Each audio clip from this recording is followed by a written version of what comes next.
आषाढी वारीनिमित्त सांगली ते पंढरपूर एक सायकल प्रवास रॅली काढण्यात आली आहे। तर पर्यावरण संवर्धनाचा संदेश देत ही सायकल रॅली निघाली आहे। पंढरपूरपर्यंत प्रवासादरम्यान रस्त्याच्या दुतर्फा बीजारोपण करण्यात येणार आहे। तर निसर्ग रंग फाउंडेशनच्या वतीनं दरवर्षी आषाढी निमित्ताने या सायकल रॅलीचं आयोजन करण्यात येतं। रॅलीचं यंदाचं हे नववर्ष आहे। तर या रॅलीमध्ये पर्यावरण प्रेमी आणि सायकलपटू मोठ्या संख्येनं सहभागी झाले।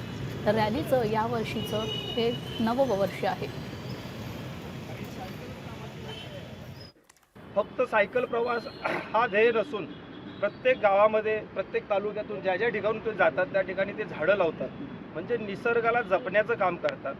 आज आपला महाराष्ट्र राज्य, आज पंढरीची वारी आहे आणि भक्तिमय हे वातावरण आहे। अशामध्ये निसर्गाला साथ घालणे हा एक वेगळा उपक्रम आहे, मला असं वाटतंय। तर शाश्वत विकास ज्याला आपण म्हणू ते निसर्गाची पर्यावरणाची आहे आणि त्या दृष्टिकोनातून हे सगळे प्रयत्न सुरू आहेत। यापुढे हे प्रयत्न सुरू राहतील सातत्यानं आणि यंदाचं 9व्या वर्षी सांगलीतून आज आम्ही क्रांतिसिंह नानांना अभिवादन करून या ठिकाणी सन्माननीय प्राध्यापक कुंटवाले सर आणि मनसेचे नेते, सांगली जिल्ह्याचे अध्यक्ष तानाजीराव सावंत यांच्या प्रमुख उपस्थितीमध्ये आज आपण इथून पंढरीच्या दिशेला निघतो।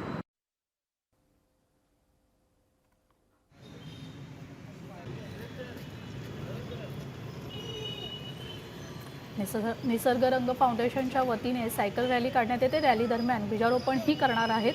सांगली ते पंढरपूर हे सायकल रॅली आहे आणि हे या रॅलीचं 9वं वर्ष आहे।